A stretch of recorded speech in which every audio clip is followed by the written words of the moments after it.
आकाशवाणी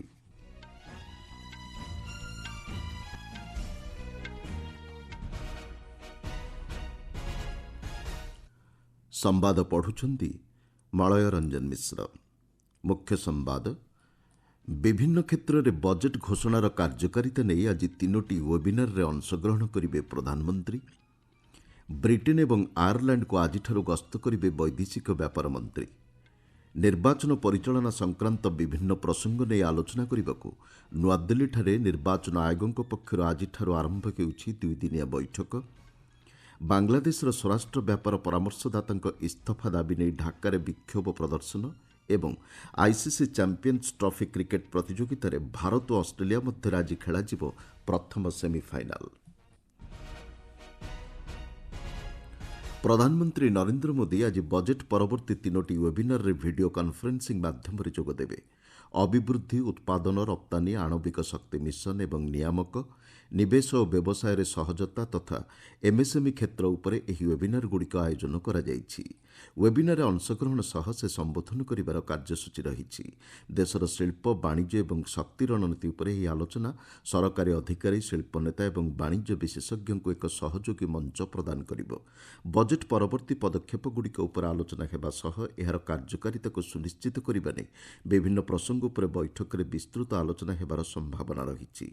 घरोई क्षेत्रर विशेषज्ञ, शिल्प प्रतिनिधि एवं विभिन्न प्रसंग भित्तिक विशेषज्ञ एही वेबिनार रे अंशग्रहण करी बजेट घोषणागुड़िकर प्रभावशाली कार्यकारिता नहीं रूपरेख प्रस्तुत करिवे। नमो आप ओपन फोरम रे अधिक प्रेरणादायक जीवनयात्रा संपर्क में सूचना देवाक प्रधानमंत्री नरेंद्र मोदी नागरिकों को अनुरोध करिसेंति। सामाजिक गणमाध्यम पोस्टरे श्री मोदी कहिसेंति नमो आप रे दिया जाइथिबा प्रेरणादायक सूचना मध्यरु किछि मनोनीत महिला को आसंता 8 तारिख रे महिला दिवस अवसर में प्रधानमंत्री डिजिटल सामाजिक गणमाध्यम अकाउंट को व्यवहार करने को अनुमति प्रदान कराजिबो। वैदेशिक व्यापार मंत्री डॉक्टर एस जयशंकर आज ब्रिटेन एवं आयरलैंड को सरकारी गस्तरे जिवे। वैदेशिक व्यापार मंत्रालय पक्षर ए संपर्क में दि जाइथिबा सूचना अनुसार भारत एवं ब्रिटेन मध्य एक समन्वित रणनैतिक भागीदारी रही आसिछि। सेहिभଳି प्रतिरक्षा, सुरक्षा, वाणिज्य, अर्थनीति, स्वास्थ्य, शिक्षा एवं जनसंपर्क भली विविध क्षेत्र में दुई देश मध्य द्विपक्षीय संपर्क सशक्त होइछि। एही गस्त अवसर में डॉक्टर जयशंकर तांकर ब्रिटेन प्रतिपक्ष डेविड लानिंग समेत ब्रिटेनर अन्यान्य नेतृवृंदों सहित विभिन्न गुरुत्वपूर्ण प्रसंग में आलोचना करिबार कार्यसूची रहिछि। सेहिभଳି आयरलैंड को दुईदिनिया गस्तरे जाई डॉक्टर जयशंकर तांकर स्थानीय प्रतिपक्ष साइमर हैरिस समेत अन्यान्य नेतृवृंदों सह आलोचना करिवे। भारत एवं आयरलैंड मध्य गणतांत्रिक मूल्यबोध, सांस्कृतिक संपर्क एवं क्रमवर्धिष्णु अर्थनैतिक व्यवस्था भित्तिक एक बंधुत्वपूर्ण द्विपक्षीय संपर्क रही आसिछि। एही गस्त अवसर में डॉक्टर जयशंकर सेठारे बसवास करुथुवा भारतीय वंशोद्भवों सहित मध्य मत विनिमय करिबार कार्यसूची रहिछि बोली मंत्रालय पक्षरु सूचना दिया जाइछि। भारत गस्तर आसिथिबा बेल्जियम राजकुमारी आस्ट्रिड आज नुआदिल्ली प्रधानमंत्री नरेंद्र मोदी सह साक्षात आलोचना करेंगे। आसंता 8 तारिख पर्यंत से भारत गस्तरे रहिबे। राजकुमारी आस्ट्रिड एवं बेल्जियम प्रतिरक्षा मंत्री थियो फ्रांकेन प्रतिरक्षा मंत्री राजनाथ सिंह सह गतकाली आलोचना करिसेंति। द्विपाक्षिक प्रतिरक्षा शिल्प सहयोग प्रसंग नहीं उभय पक्षों मध्य आलोचना होइतिबा जଣାपड़िछि। प्रतिरक्षा क्षेत्र में बेल्जियमर पुंजीनिवेश प्रस्ताव को प्रतिरक्षा मंत्री श्री सिंह स्वागत कर बेल्जियम कंपानीगुड़िक भारत में निवेश करने सहित जोगाण श्रृंखल सामिल हो व्यवसाय क्षेत्र में एक गुरुत्वपूर्ण भूमिका ग्रहण करेंगे बोली प्रतिरक्षा मंत्री श्री सिंह कहिसेंति। उभय देश एक स्थायी तथा संस्थागत प्रतिरक्षा सहयोगर मार्ग उन्मोचन करने को सहमत होइछंति। समस्त राज्य और केन्द्रशासित अंचल मुख्य निर्वाचन अधिकारी निर्वाचन आयोग आज एक दुईदिनिया बैठक में जोगदेवे। नुआदिल्ली India international institute of democratic and election management ठारे एही बैठक आयोजन करा जायछि। ज्ञानेश कुमार मुख्य निर्वाचन आयुक्त भाव दायित्व ग्रहण करिबा परे एहा हेउछि प्रथम बैठक। निर्वाचन परिचालन में रहिथिबा आह्वान एवं अनुभूतिगुड़िक उपरे राज्य एवं केन्द्रशासित अंचल निर्वाचन अधिकारी मत विनिमय करिवे। ए क्षेत्र में पारस्परिक शिक्षा पई यह एक मंच प्रदान करिबो बोली आशा करा जाउछि। एही बैठक में आधुनिक प्रजुक्ति विद्या उपयोग माध्यम निर्वाचन परिचालना, जोगाजोग एवं सामाजिक गणमाध्यम प्रचार प्रसार भूमिका उपरे आलोचना हेबो बोली जଣାपड़िछि। आपण माने संवाद शुणुछंती आकाशवाणी। ବାଂଲାଦେଶର ସ୍ୱରାଷ୍ଟ୍ର ବ୍ୟାପାର ପରାମର୍ଶଦାତା ଜାହାଙ୍ଗୀର ଆଲମ ଚୌଧୁରୀଙ୍କ ବିରୋଧରେ ଗତକାଲି ଢାକାରେ ବିକ୍ଷୋଭ ପ୍ରଦର୍ଶନ କରାଯାଇଥିଲା।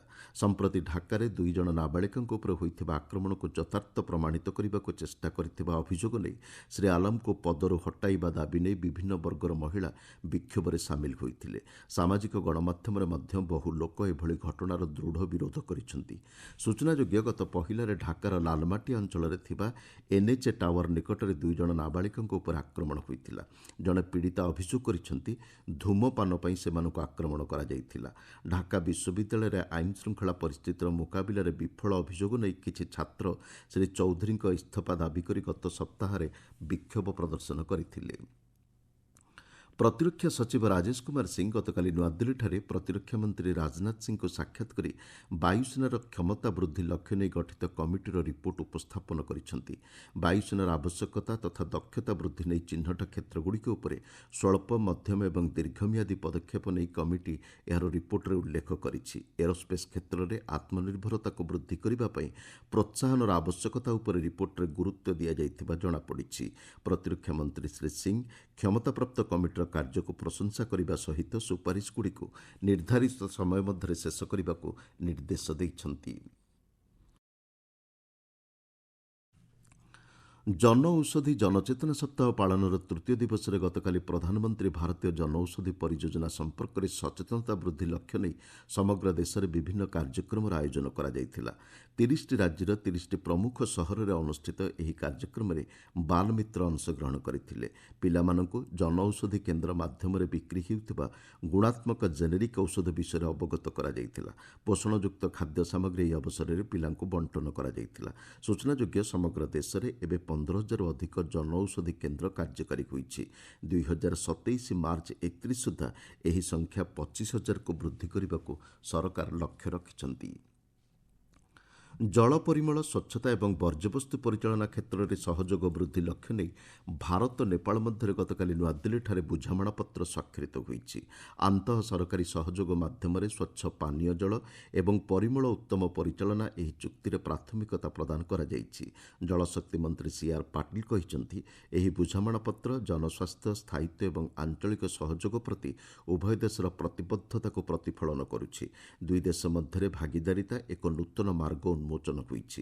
ଉଭୟ ଦେଶ ସେମାନଙ୍କ ଦେଶବାସୀଙ୍କ କଲ୍ୟାଣ ଏବଂ ସ୍ଥାୟୀ ଭବିଷ୍ୟତ ପାଇଁ ମିଳିତ ଭାବେ କାର୍ଯ୍ୟ କରୁଛନ୍ତି ବୋଲି ମନ୍ତ୍ରୀ ଶ୍ରୀ ପାଟିଲ କହିଛନ୍ତି।